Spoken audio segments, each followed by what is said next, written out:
Hello friend, reasoning comfort में आपका स्वागत है। जो लोग अब तक सब्सक्राइब नहीं किए हैं जल्द से जल्द सब्सक्राइब कर दीजिए, जिससे हमारे आने वाले सभी क्लास की जानकारी आपको मिलती रहे। आज हम लोग डिस्कस करने जा रहे हैं क्वाड्रेटिक इक्वेशन के पार्ट 2 के सेक्शन। इससे पहले हम लोग देखा था पार्ट 1 के सेक्शन।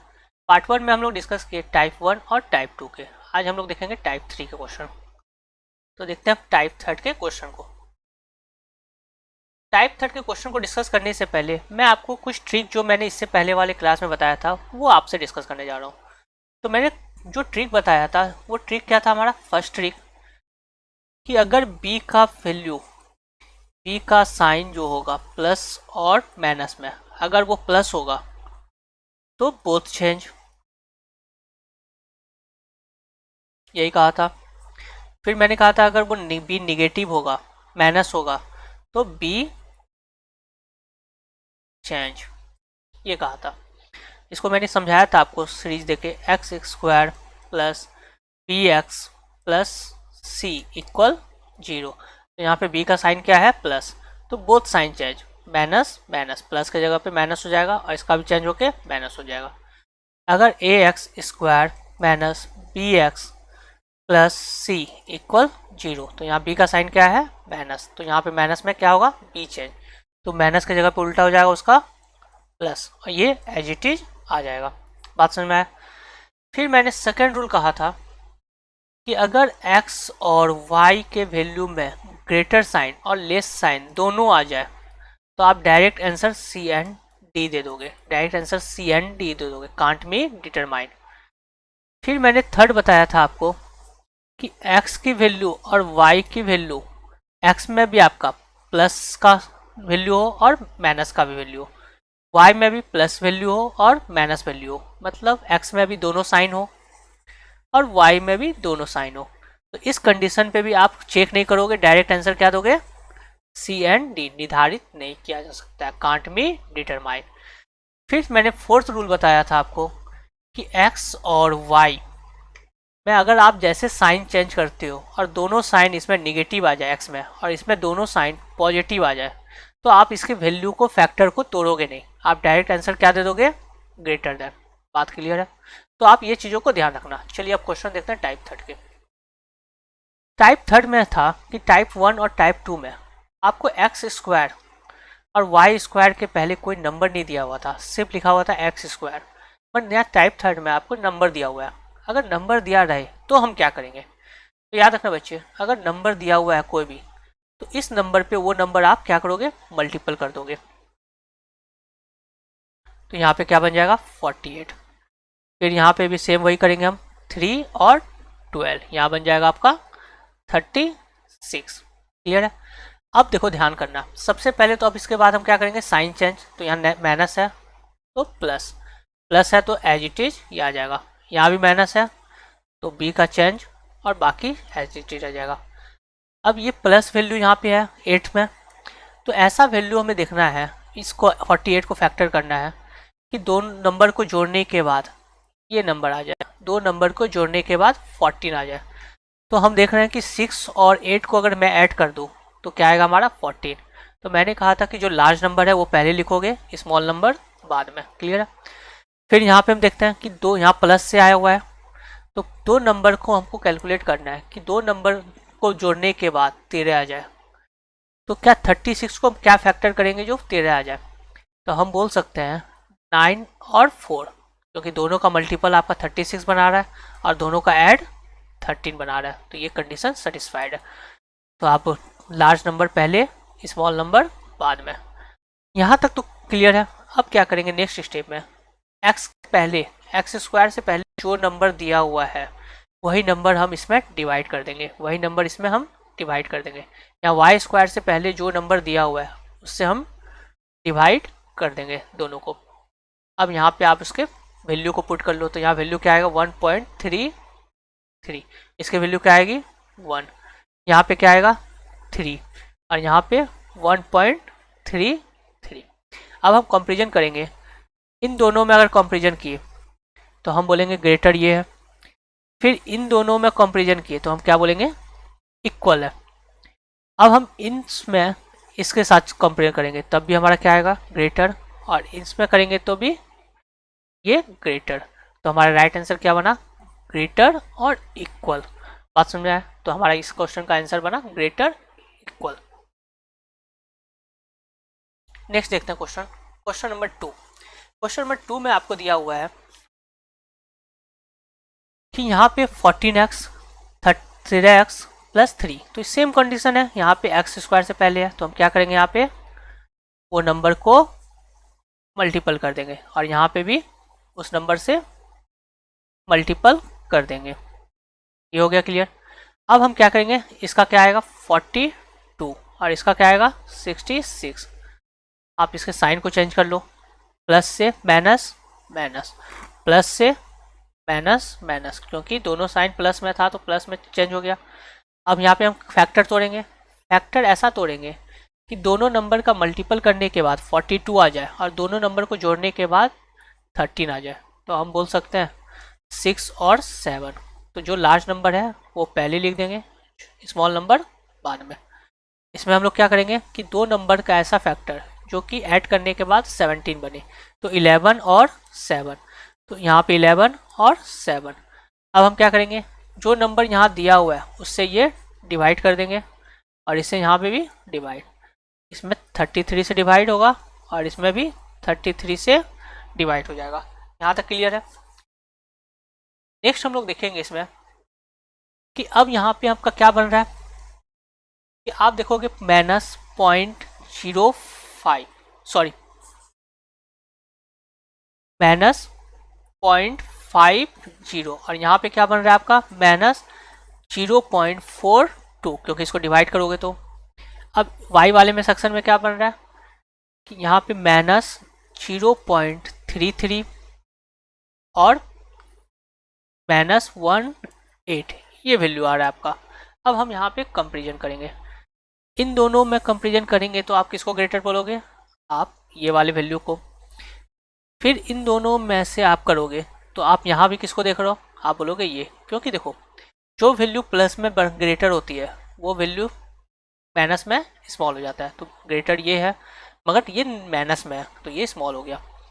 अब इन दोनों में अगर हम कंपेरिजन करेंगे तो क्या आएगा आपका, तब भी हमारा ये साइन आएगा, इन दोनों में करेंगे तो भी ये साइन, तो हमारा राइट आंसर क्या बना, ये सिंबल। बात समझ में आया? नेक्स्ट देखते हैं हम लोग। नेक्स्ट दिया हुआ है आपका टाइप 4। टाइप 4 में दिया हुआ है आपको, यहाँ पे ध्यान दो, टाइप 4 में कुछ चेंजिंग है, यहाँ पे रूट का वैल्यू दे दिया है, रूट का वैल्यू दिया है, तो आपको टेंशन लेना नहीं है कि यहाँ रूट क्यों दिया हुआ है। सबसे पहले आपको रूट दिया हुआ है, तो जो भी यहाँ पे रूट क्या दिया हुआ है 2 का, अगर यहाँ पे रूट 2 का दिया हुआ है तो हम 2 बाहर करेंगे इस नंबर से, तो 2 को आप बाहर कर दो। इसमें भी 2 दिया हुआ है तो 2 को बाहर कर दो। अब मुझे बताओ कि कौन सा नंबर यहाँ पे आएगा जो 2 को मल्टीपल करने के बाद 144 आ जाए, तो आप बोलोगे सर 72 और यहाँ पे 36। बात क्लियर है? अब इस 2 को आप भूल जाइए, इस 2 को भूल जाओ कि इसका कोई भी अब यहाँ पे यूज नहीं करना है। आप सबसे पहले इसका साइन चेंज कर लो, माइनस है तो यहाँ प्लस और प्लस, यहाँ माइनस है तो प्लस और प्लस। अब इसको फ्रैक्शन करना है 72 को ऐसा नंबर से कि ऐड करने के बाद हमारा 17 आ जाए, तो हम क्या बोलेंगे 9 और 8, 9 8 जा 72 और दोनों नंबर को जोड़ देंगे तो 17 बन जाएगा। तो ग्रेटर नंबर पहले और स्मॉलेस्ट नंबर बाद में। अब इसमें हम क्या करेंगे 6 और 6, तो 6 दोनों में आ गया। अब आपको यहाँ पे दोनों का कंपेरिजन करना है, तो इस दोनों में से अगर कंपेरिजन करें तो ग्रेटर ये हो गया, इन दोनों में कंपेरिजन किए तो भी ग्रेटर ये हुआ, इन दोनों में कंपेरिजन किए तो ग्रेटर ये, और इन दोनों में कंपेरिजन किए ग्रेटर ये। यहाँ तक क्लियर है? अब देखो यहाँ पे मैंने इसलिए किया डायरेक्ट कि यहाँ पे आपको √2 तो दिया था, मगर जो दोनों साइड √2 दिया है, दोनों साइड यहाँ भी √2 दिया हुआ है और यहाँ भी √2 दिया हुआ है, तो आप यहाँ पे √2 सब जगह पुट तो करोगे, सब जगह √2 पुट तो करोगे, पर √2 सेम वैल्यू है तो उसकी वैल्यू बदलेगी नहीं।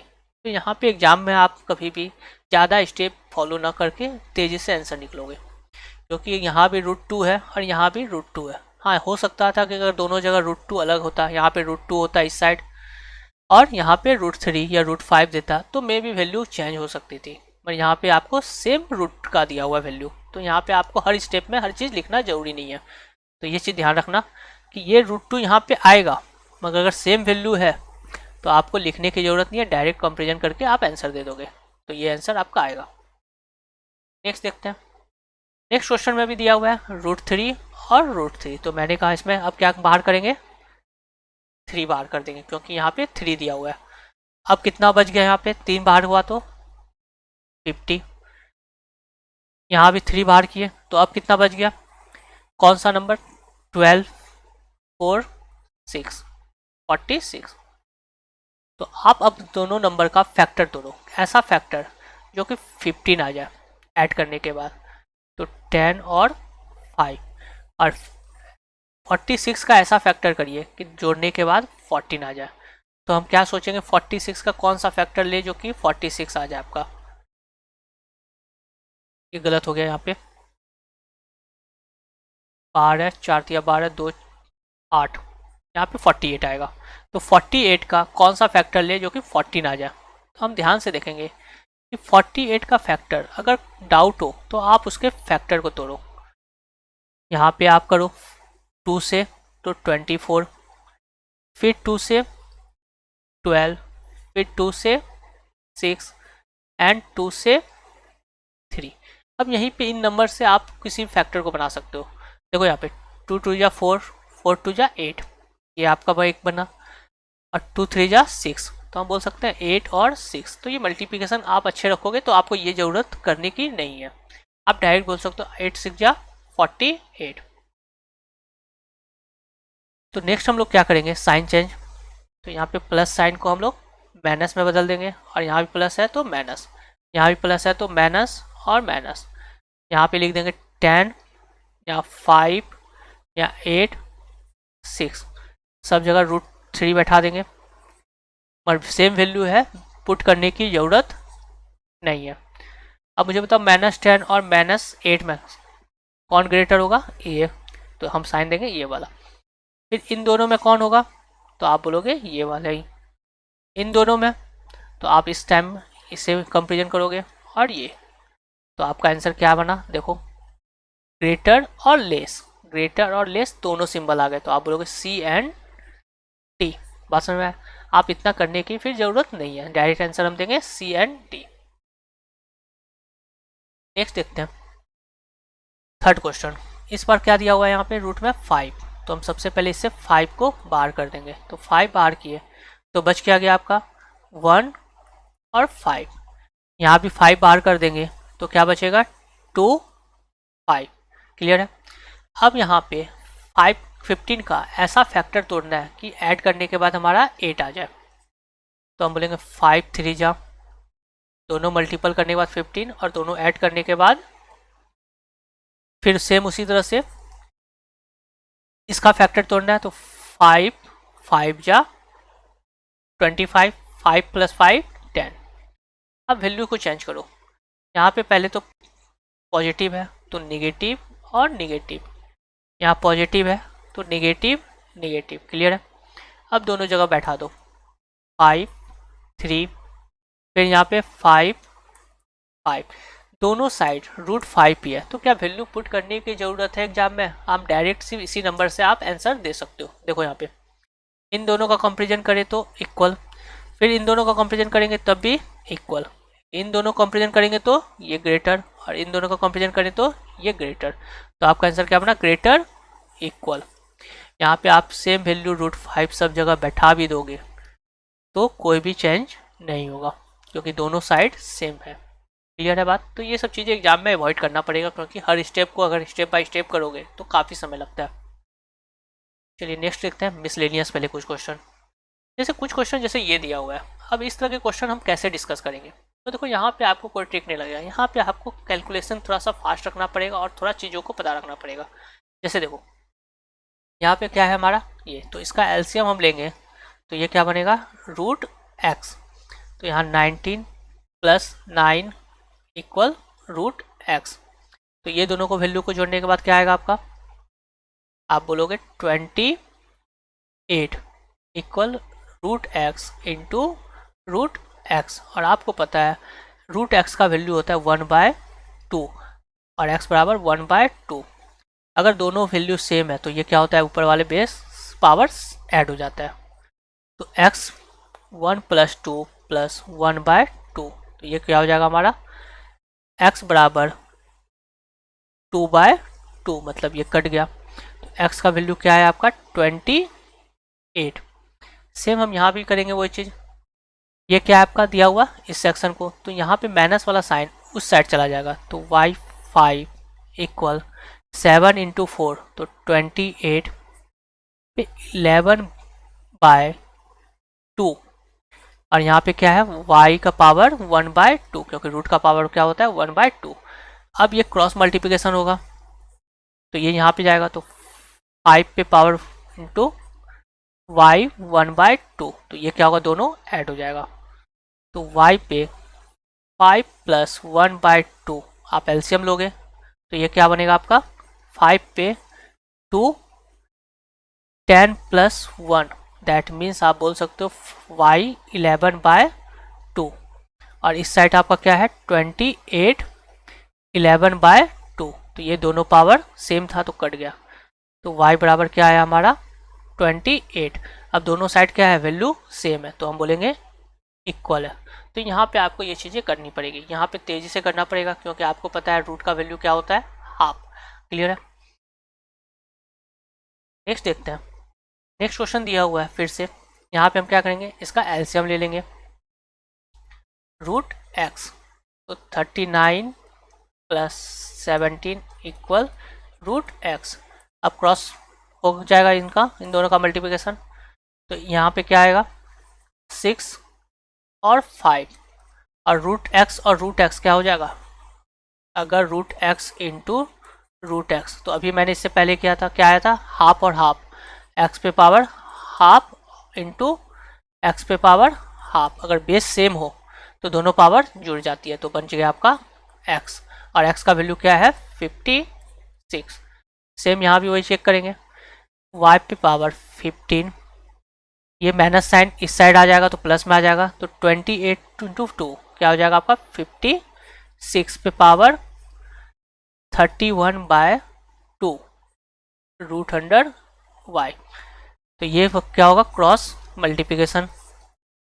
तो y पे पावर 15 × y पे पावर 1/2, दोनों बेस सेम है तो ये पावर क्या होगा जुड़ जाएगा। तो y का पावर जुड़ने के बाद क्या हो जाएगा 31/2 = 56, 31/2, तो दोनों पावर सेम होने की वजह से ये कट गया। तो y की वैल्यू क्या है आपका 56, x बराबर 56 और y बराबर भी 56, तो हम बोलेंगे साइन क्या है इक्वल। फिर नेक्स्ट देखते हैं थर्ड क्वेश्चन। थर्ड क्वेश्चन में थोड़ा सा ध्यान देना, यहाँ क्या करते हैं बच्चे डायरेक्ट यहाँ पे x² भी है और x भी है, तो हमेशा याद रखना जो सेम बेस होगा जो पावर सेम होगा उसको एक फैक्टर में लाओगे, मतलब एक जगह खड़ा करोगे, हर जगह पे हर चीज़ को नहीं करोगे। देखो यहाँ पे ये सारे जो है ये एक ग्रुप के हैं और ये अलग ग्रुप का लेके चलोगे, तो सबसे पहले आप ग्रुप वाइज चेंज कर लो। 25/x² + 9/x², ये वाला साइन इधर आ जाएगा तो 4/x², और ये वाला साइड उस साइड चला जाएगा तो 12/x। अब यहाँ पे हम x² को एलसीएम ले लेंगे, तो 25 + 9 - 4 बराबर 12/x। यहाँ पे ये क्या आ जाएगा आपका, दोनों नंबर को जोड़ोगे तो आपका आ जाएगा 25 34 - 4 बाय x² = 12/x। अब यहाँ पे 30 आ जाएगा तो 30/x² बराबर 12/x। तो यहाँ पे ये देखो बच्चे क्या करते हैं, ये x और x काट देते हैं, ये x और x काट देते हैं, तो यहाँ पे बच क्या गया x = 30/12। ऐसे ये x काटना गलत है, ये x काटना गलत है, क्योंकि आप अब इसको डिवाइड करोगे तो आपका आंसर आएगा 2.5, जो पॉजिटिव वैल्यू आएगा, और वो एक वैल्यू आ रहा है, गलत है। जब भी ऐसा सिचुएशन आ जाए, कि एक साइड x² हो और एक साइड x आ जाए और आपने x और x को काट दिया, याद रखना समझना इस बात को, गलती बहुत होता है, इन दोनों को काटे जैसे आपने, तो याद रखना कि यहाँ पे वैल्यू आएगी 1, तो एक अलग से आपको वैल्यू फिर से पुट करना पड़ेगा, वो वैल्यू होगा 0। वो वैल्यू क्या होगा 0, क्योंकि ये क्वाड्रेटिक इक्वेशन है, आप डायरेक्ट किसी एक्स को काट नहीं सकते हो। मगर एग्जाम में हम लोग जल्दी करते हैं, क्योंकि अब मैं फिर से इसको इक्वेशन बनाऊंगा, इक्वेशन बनाने के बाद सॉल्व करूंगा तो काफ़ी समय लगेगा, तो आपको समय बचाना है। तो समय बचाने के लिए ये चीज़ को ट्रिक याद रखना। अगर इधर एक्स स्क्वायर है, इस साइड x है, तो x x कटा, बच गया x। अब 30/12 को डिवाइड करने के बाद क्या आया 2.5, तो एक अलग से आपको क्या वैल्यू लेना है 0। बात समझ में आए? तो x का वैल्यू 2 बना, 2.5 और 0, ये याद रखना बच्चे। अब हमें यहाँ पे y का निकालना है, तो ये वैल्यू को हम लोग इस साइड ले आएंगे, तो हम बोल सकते हैं वाई स्क्वायर बराबर 9.84 माइनस 2.64 माइनस 0.95। अब इसके सब कर लो, तो यहाँ पे क्या आ जाएगा 9.84 में 2.64 गया तो 0.27, और इसमें ये क्या आ रहा है 0.95, तो 10 में 11 में 9 गया तो 2, और इस साइड यहाँ पे क्या आ जाएगा आपका 5, तो यहाँ पे आपका वैल्यू आया वाई स्क्वायर बराबर 525, 525। 525 जो आया, नहीं सॉरी, यहाँ पे कैलकुलेशन 625, 625। तो आपको पता है मैंने कहा था कि अगर पावर 2 है तो वैल्यू क्या बनेगा 2, तो ये 625 किसका है स्क्वायर, 25 का स्क्वायर है, तो 2.5 और माइनस 2.5। अब बात सोचोगे कि सर ये पॉइंट कैसे डायरेक्ट लिख दिया। देखो बच्चे, यहाँ पे पॉइंट है 2 के, तो यहाँ पे अगर जो रूट है ये बनेगा तो 100 का स्क्वायर क्या बनता है 10 का स्क्वायर होता है, तो मतलब 1 की वैल्यू, तो 0.1 का। तो ये सब ध्यान रखना इस पॉइंट को कि ये अगर 2 से है तो 1 में चला जाएगा, अगर 4 में रहेगा तो 2 हो जाएगा, ये चीज़ें बदल जाएगी। तो आपका वैल्यू बना y का प्लस 2.5 और माइनस 2.5। अब हम इससे कंपेयर करेंगे तो आपका क्या आएगा इक्वल, फिर इन दोनों में कंपेयर करेंगे तो ग्रेटर। अब हम इन दोनों में कंपेयर करेंगे तो क्या आएगा आपका लेस देन, और मैंने कहा था लेस देन और ग्रेटर देन दोनों साइन आ जाए तो हमारा आंसर आएगा सी एंड डी। बात समझ में आया? तो डायरेक्ट आंसर हम देंगे ये। बस इस क्वेश्चन में मैंने समझाने का था ये कि अगर एक्स स्क्वायर और एक्स को काट रहे हो तो आप सिर्फ सिंगल वैल्यू नहीं लिखोगे, वहाँ पे एक जीरो भी लिखोगे, क्योंकि ये इक्वेशन पे काम कर रहा है, क्वाड्रेटिक इक्वेशन के।